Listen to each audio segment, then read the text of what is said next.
Tasmai Shri Gurave Namaha. Shri Chaitanya Manobishtam Stapitam Yena Bhutale Swayam Rupa Katamakyam Dadati Swapadanti Mukam Karoti Vacham Kangum Langayate Kiri Yat Kripatamaham Vande Shri Gurum Dinataryam Namamo Vishnupadaya Krishna Prishtaya Bhutale Srimate Bhakti Vedanta Swamin Iti Namine Namaste Saraswati Deve Gauravani Pracharini Nirvishesha Shunyavadi Paschatadeshatadini Jaya Shri Krishna Chaitanya Prabhu Nityananda Shri Advaita Gadadhara Srivasadi Gauravakta Vrinda Hare Krishna, Krishna Krishna, Hare Hare, Hare Rama, Rama Rama, Hare Hare. Vanchakalpatarubhyascha Vasantam Devacha Paritana Pavanebhyo Vaishnavebhyo Namo Namaha. Krishna. So I actually read a different verse and actually, I'm still in text 13. Today, we already moved to text 16. Continuing to make an attempt to see what best I can speak. So here we see this chapter. We see how Shukadeva Goswami is answering questions of Maharaj Parikshit. He starts with the 10 topics of Srimad Bhagavatam, and then he introduces each and every topic. And all the way up to Ashraya, from Sarga to all the way to Ashraya, 10 topics. Then he goes on to explain each and every topic now. So last 4 verses he has been talking about creation. So he mentioned about how the Supreme Lord, from his Mahavishnu form, he creates multiple universes. And in each and every universe he goes and lies down as Garbhodakaya Vishnu. And from the Garbhodakaya Vishnu, how from his force of the body comes the ocean, or Garbhodaka ocean. And he, mystically, he sleeps in the ocean. He makes a bed of Anantasesha, and then he sleeps in the ocean. And from him comes the other 3 entities.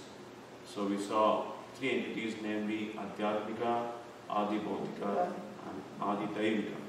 So Adhyatmika refers to the sensual objects, so the sense objects. And Adi Daivika refers to the deities controlling the sense objects. And finally Adi Bhautika is the body which has the senses. So we saw that last week, how these 3 entities they come forth. And then there is an explanation of how Lord produces these 3 entities by means of his potency, creation potency. And so this all happens when the Lord wakes up from his slumber. So the Lord is also is undergoing Yoga Nidra. But a Yoga Nidra of Supreme Lord is not like the normal sleep of us. So as living entities, we undergo 4 different stages of the consciousness. So it is Jagrat, Swapna, then Sushupti, and 4th one is called, one is awakened state, the second one is dormant state, and there is an Swapna or dreaming state. The 4th one is fully awakened state.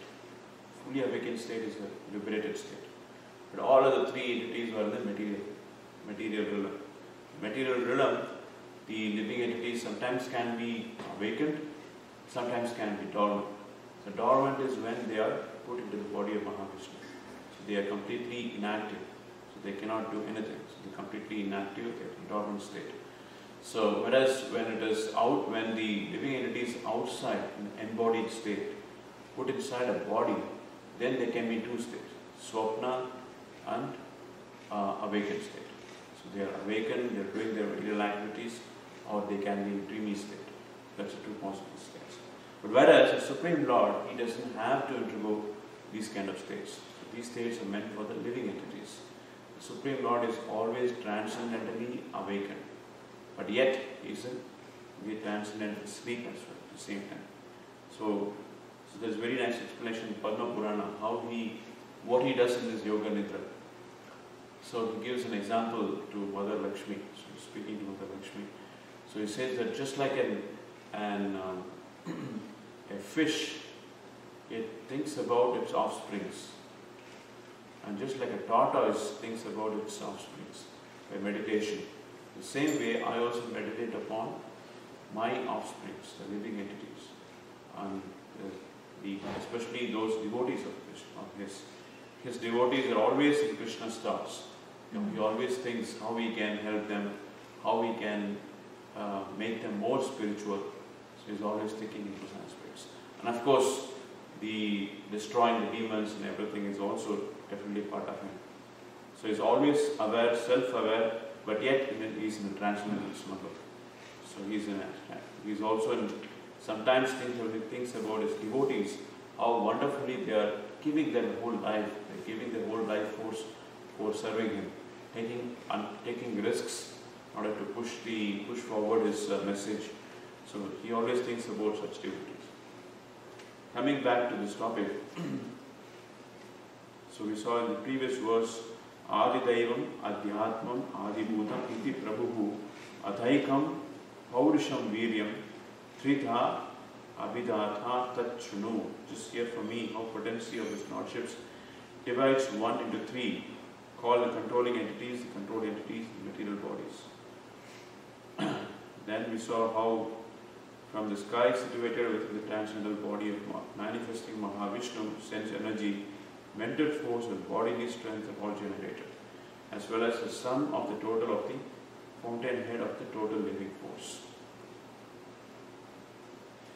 So Krishna, as Mahavishnu or Garbhodakshaya Vishnu, so his creation, it happens multifold, in different phases. It doesn't happen in a single phase. So that is because Krishna does not directly get involved. So Krishna has his external energy. So he imbibes all his the willpower, Icha Shakti, then Kriya Shakti and Jnana Shakti. Icha is for desire and Kriya is the power to execute, and Jnana means the knowledge, the required knowledge. So all three are imbued into the external energy of the Lord. He just glances over the external energy of the Lord. He first creates something called as Mahatattva. And then from Mahatattva comes this Pradhana. So Pradhana is the unmanifested state. All the entities, all the five material elements, along with the Buddhi, then Mana and Ahankara, and then other elements, 16 different elements, namely the 5 Jnana Indriyas or 5 knowledge acquiring senses and 5 working senses, and all of them put together, 24 material elements, is all in the unmanifest state called Pradhana. And then he glances over them, he looks at them, and he imbues this strength to them. And that's when the external, the Shakti comes into picture. So that becomes an intermediate. Shrishtis Sthiti Pralaya Sadhana Shakti Rekha Chaye Vayasya Bhuvanani Vivarti Durga Ichhanurupam Achiyasta Prajeshta Tesha Govindam Adi Purusham Tamaham Bhajami. So this whole creation, the Shrishti or creation, Sthiti or maintenance or Pralaya, destruction, is all carried out by his energies. And that energy is called Durga or Chaya Shakti, which is like a shadow. And what does she do? She just carries the desire of Krishna. Ichhana Rupam, Apiyeshta Teshta Tesha. So whatever is Ichha, whatever is the desire of the Supreme Lord, it's completely executed through the means of the external energy of Krishna. So for that purpose, he also creates the deities. He creates the Gunavatars, namely Brahma and Shiva, and he also creates the other demigods through Lord Brahma. So all of them are under the purview of the material energy called as the Durga or Mahamaya. So Mahamaya is in complete control over his creation. And she, along with her 3 gunas, so she acts upon those Pradhana or Mahatattva. And then the further the entities start manifesting. The 5 entities, namely the Bhumi, Apo, Nalo, Vayu, come, the earth, air, fire, water, ether, and they all manifest. And they are all combined in different combinations. So before the 5 elements manifest, the first thing that manifests is the 3 gunas, as I already mentioned. Krishna glances the material energy, the 3 gunas manifest. The 3 gunas acts upon the pradhana, and then these 5 elements comes into picture. And along with the 5 elements, ahankara also comes into picture, the false ego. And these all combines in different combinations. So sometimes the description is there in other Puranas. So you take one part of the Bhumi, for example, and then you mix 1/4 part of each one. So like that you make a combination of 5 different combinations, and all different permutations and combinations are applied. Different combinations comes into picture, and they are all manifest differently. So just like if you want to make rice, right? You all have experience of making rice. So you have to put rice. The rice does not come on its own. So along with that you have to mix water. And you put water, you put it in a container. And then you start applying heat or fire. So you have now Bhumi, rice is actually coming from Bhumi, earth. Then you have water, Jalam. And then you apply fire. Then you put in a container. And then you close the container, right? So when you close the container, because the rice has to go up, it has to expand. It requires space. So you can see all the 5 elements coming into picture. Bhumi as rice, then Nala, fire, then Apo, the air, then Vayu, then Kam, space, and what did I miss? I missed fire. So all of these elements coming into picture. Only if all of these elements are applied, then you get something higher, something that is more tangible, that can be used. That's in the same way. So all the material elements do not manifest in one go. So they all manifest by different combinations, and different mixtures are added, different gunas are added on top of different things. Then ahankara also comes into picture. So this combination results in the manifestation of different things. So that is why we say everything in this material world is made up of these 5 elements, Panchabhuta. So our body, or even the plants, or even the tiles, the roof, everything is made up of this combination of these 5 elements in different combinations. When you combine this in different ways, then you get different items. But ultimately, it's all happening because of happening pre-programmed by the Supreme Lord. The Chaya Shakti has been imbibed with the knowledge on how to create. It is imbibed with the desire of the Lord. So He has already desired how it has to manifest. So many species of life should be there, and all of them should have this kind of bodies, and their body should have specific functionalities. They should have specific specialities. The fish can live in the water. The animals cannot live in the water. They have to live on the land. So the body is designed in such a way. The fish has gills, which it breathes through the gills. Whereas some of the animals, like frogs, it has trachea. So it breathes through the skin. So like that, but mammals, we have a different kind of breathing. So you have a respiratory system, and you have the entire well-developed organs, like the nose, the lungs, and different things. So all this very beautiful design, it all happens by Krishna's, the blueprint is already there. He gives the blueprint to the Maya Shakti, and she executes the whole blueprint, the whole creation manifest. So then, here we see that the energy of Krishna, the ultimate energy in the whole world, is actually coming from Krishna. So we did see a couple of a week back, when I was speaking, I also mentioned how the Lord actually is the source of all energy. The energy comes from the Brahma Jyoti of the Lord. Brahma Jyoti is coming, and then it is somehow it is covered by the dark cloud. It doesn't enter into the material realm, but still it somehow manifests itself through Lord, the sun planet, Surya Deva.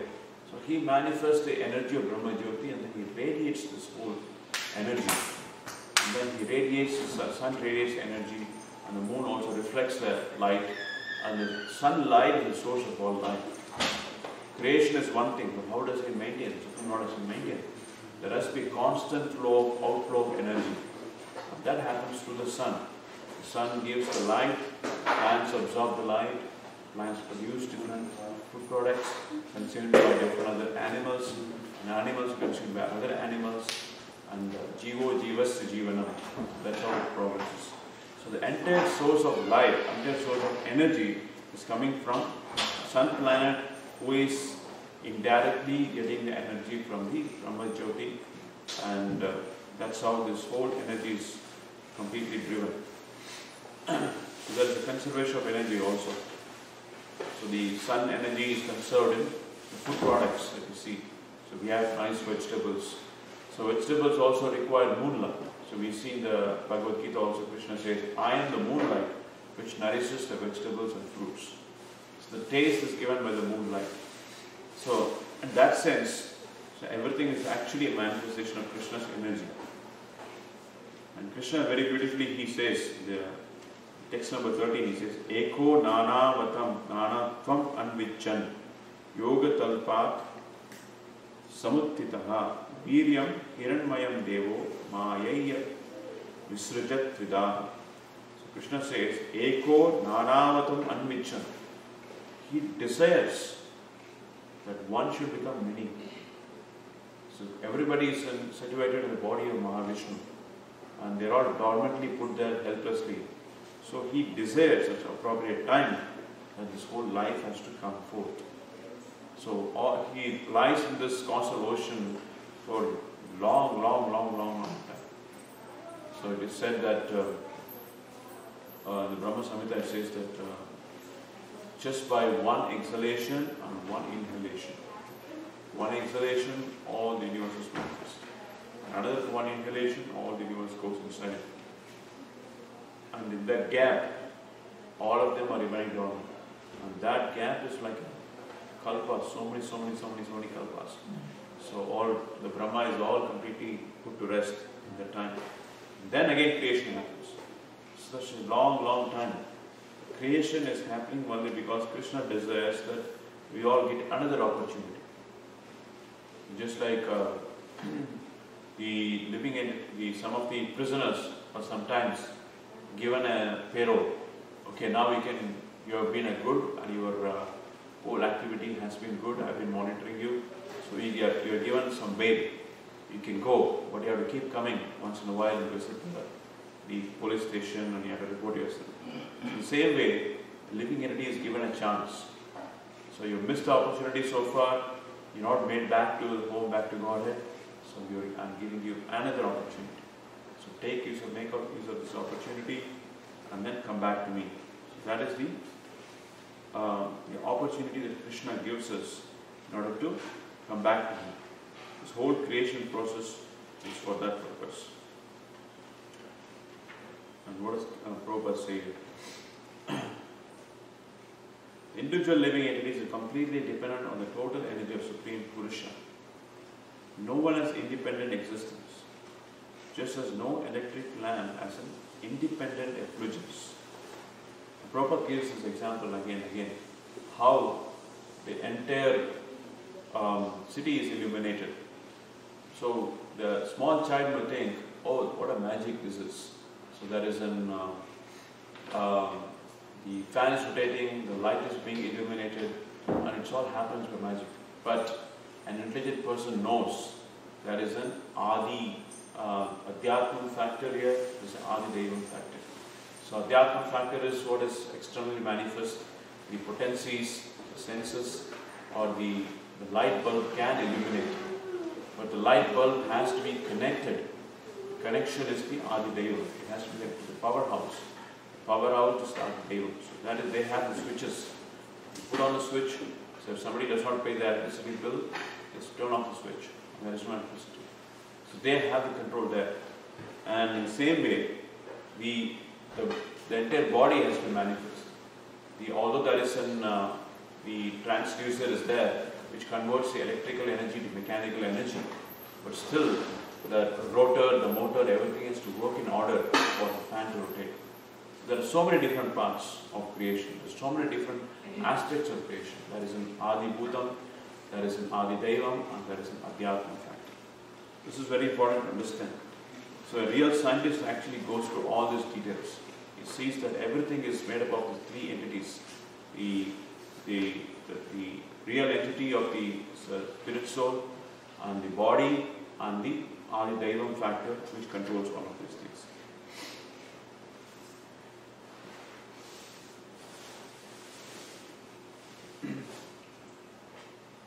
Those three categories are so here. Each and every electrical instrument depends fully on the total powerhouse. The powerhouse depends on the reservoir of water for generating electricity. Water depends on the clouds. The clouds depend on the sun. The sun depends on the creation. The creation depends on the movement of supreme water.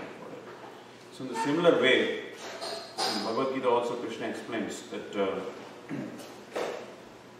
Annat Bhavanti Bhutani. So living entity, it is possible for the living entity to thrive only if there is a sufficient food grain.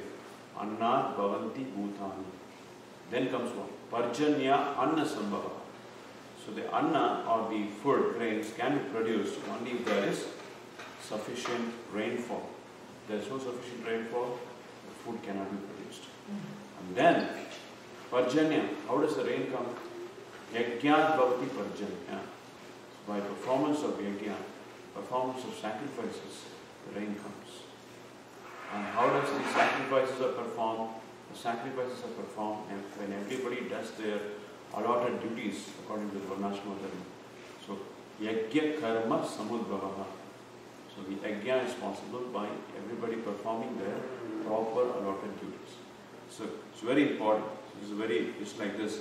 So, one part is creation, but the other part is maintenance. For maintenance, you need food. And for food, you need rain. And for rain, you need yajna. And for yajna, you have to do your duties. That is very important.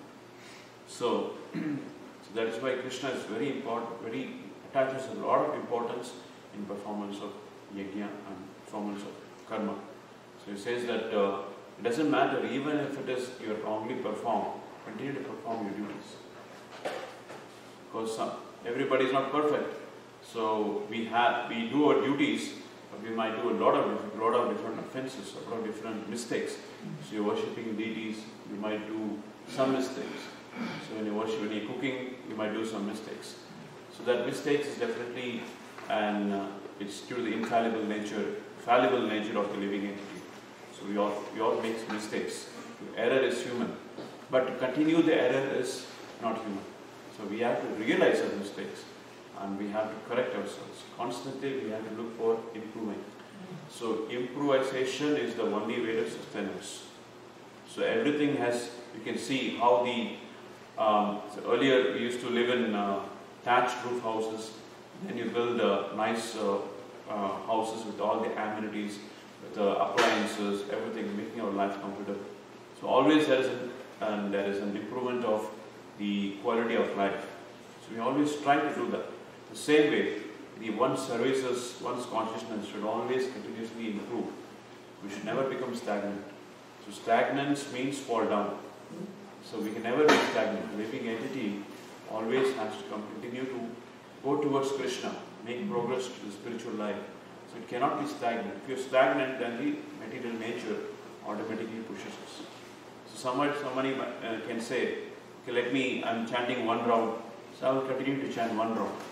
But eventually we'll see that one round will definitely slowly come down. So it has to go up to 16 rounds. That's the standard that was set by the Acharya. So one has to constantly push ourselves for higher and higher levels. So there is no question of being stagnant. So stagnation means we are coming to the clutches of Maya. So that is why Krishna always puts us in different situations. So that we can improve, come out of the situation. He never gives us a difficulty that we cannot overcome. So he always gives us a difficulty that we can overcome. So that means that we have to apply our intelligence, get guidance from other devotees, and then we have to see how to come out of the situation. But the first thing is to acknowledge you are in a situation. So, if we don't even understand what is the situation we are in, there's no question of coming out of it. So, first is acknowledge that we are in a situation, acknowledge that our anarthas are there, and so that's why we need a spiritual master. A spiritual master helps us point out to the anarthas. So, a Diksha Guru is helped by many Siksha Gurus. So, we always need a Siksha Guru who can really monitor us, who can find our difficulty. Just like even in the Bhagavatam speaking also, we see how everybody is helped by somebody else. Just like Vyasa also wrote the entire Vedas, but he was still not very clear what he should do next. Then he was helped by Narada Muni. In the same way, so we also become perplexed, we become stagnated, and then we become blinded. We're not able to see our mistakes sometimes. So somebody else needs to come and see, an expert. See, this is where you're going wrong. That is what is going wrong. So you have to change your things with this. And then we correct it, and then we become unblocked. So the most unfortunate thing is to become blind, to think that, okay, I am all in all. I know everything. And I can manage myself. I have not done anything wrong. Or I am not doing anything wrong. So in order to, first thing is to be open for corrections. So, of course, not everybody can correct anybody else. One has to have an appointed mentor. So everybody should take. So Guru Maharaj also says many times that one should train someone while being trained by somebody else. So that is a principle. So everybody requires help, and everybody needs to help others also. So should have all different kinds of relationships. A devotee should have relationships. He should be listening to his seniors, or spiritual master, or Siksha Gurus. He should have peers to share his thoughts and get opinions also. And he should also help the new devotees, innocent devotees who are looking for some guidance, so who are open-minded. So this all relationship makes one more perfect. So we should have a very healthy relationship amongst devotees. So community means that's advantage. You come together, and there are different devotees of different experience, devotees of different levels of expertise, levels of advancement in devotional service. So when we come together, then each of us can help each other in different ways. And through this 6 kinds of relationship, the top relationship, the bottom relationship, the equal, the peer relationships. So when all relationships are falling in place, that's a healthy community. And if everybody is on silos, everybody is not really taking association of anybody else, and so then it becomes stagnated. So everybody is stagnated, they don't understand their scope for improvement, they remain stagnated, and eventually we fall under victim of Maya, and then we slowly fall down. So this is very important to understand, that one, we have to understand the source. The ultimate source is Krishna, and comes through the parampara. The whole mercy is coming through the parampara, and we have to be good recipients of this mercy. So we have to become like a sponge which absorbs all the water. So we should be like a sponge. We should hear from Prabhupada, we should hear from the spiritual master, come for Bhagavatam classes, hear Bhagavatam, and we have to listen to Bhagavatam, speak Bhagavatam. So all these things are very important. So that's why we say that so we should also preach. Preaching is extremely important. When you preach Krishna consciousness to others, so that's when it really sinks. The conception, the understanding of the Krishna conscious philosophy, it becomes more hardened, it becomes more clear to us, it becomes digested. So when you speak, because you cannot speak anything when you don't understand. So when you speak, automatically you're forced to understand. And so that's why we should all, I think there was one, we used to have a Bhagavad Gita discussion in the evenings, I believe. So I remember seeing in the newsletter sometime, long time back. We should continue that. So every devotee should come, read Bhagavad Gita, share their experiences. Maybe it can be it doesn't have to be a class, it can be a discussion. And that's a very good and healthy. We did it for a while, and then it was starting to get cold. Then we stopped. I think you're right, we should start back again. Right. And the pandemic, then we can't have that. That's what stopped. Exactly. So we should perhaps have somebody to guide the discussion, but and we can even go chronologically, the Bhagavad Gita, we can read that. It's very important. Reading Bhagavad Gita is extremely important. Bhagavatam is definitely assigned in the morning. So evenings maybe we can do Bhagavad Gita. What time do you think is good? We can start with you. Yeah, I can be available after 5, 6 o'clock. Every devotee get answered. 6:30 to 7? Yeah, maybe 30 minutes is good. Very nice. So any questions so far? Any suggestions? You said just now too about guiding devotees and explaining and talking to them. Some devotees don't want to take any instructions. How do you deal with that? Yeah, that's very unfortunate. So everybody needs help. So nobody can be on their own. So it is it's very difficult. We have to tell in a very nice way. And we can show examples of great authorities. Even Lord Chaitanya Mahaprabhu, he takes his spiritual master. And everybody needs, even Lord Chaitanya Mahaprabhu listens. He asks for suggestions. So he asks to Jagadananda Pandit, or he asks Swarup Damodar Goswami, so what do you think about this? What do you think about this? So if Prabhupada is asking suggestions from devotees, what do you think we should do with this? My Guru Maharaj also always will ask. So that is an example. So everybody, definitely if somebody thinks he doesn't need to listen to somebody else, then it is very difficult. So we only can request, we can say the Bhagavatam class, we can say the Bhagavad Gita class. If the devotee is not interested to listen, then it is very unfortunate. But Krishna will definitely show. We don't have to take and forcibly do anything. So Krishna puts the devotee in a situation where he understands that he has to change. The most important thing, instruction comes from hearing from lectures from Prabhupada. So we hear Prabhupada, we hear our spiritual master. When we hear, automatically the instruction comes. And if we don't want to follow the instruction, then it is very unfortunate. It's very difficult to get corrected. I was saying the same thing. So, if the devotee is not interested in listening, it's a very unfortunate situation. So, we may not be able to force a situation. We may not be able to go and tell the devotee, please come to Bhagavatam class, or come and talk to a senior devotee. So, we cannot force anybody. So, Krishna possibly puts a devotee in a situation where he is forced to seek advice, forced to seek instruction from senior devotees or spiritual masters. So we don't have to take any unilateral measures to change the status quo. So we can pray for the devotee, and we can definitely, Krishna definitely is in control of situation, and he will definitely make the appropriate moves for the benefit of everyone. We can only pray for the devotee. Like on a daily basis, things happen. But if it is affecting the services, obviously, and authorities take action on that. Yeah. So if it is like somebody is being told not to do certain things and keeps doing the same thing, then he has to be told. That is a management decision. That is nothing to do with spiritual instruction. That's where difficulty comes. Management cannot be present everywhere. Yes. And then some incident happened just recently in the kitchen. Individually, they are not following strictly.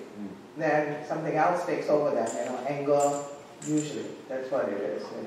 So they get angry about this, angry about that, and then they tell them, they think I'm management, but I'm not. I'm there. They think that I should go and make this person do this. Like that. It's individually having anger issues. You know what I'm saying? So it becomes difficult, and we try to tell them, listen, you don't have to be angry. They don't want to listen to that either, because you can see, some small things, We can speak to you. Here we have 10 different personalities.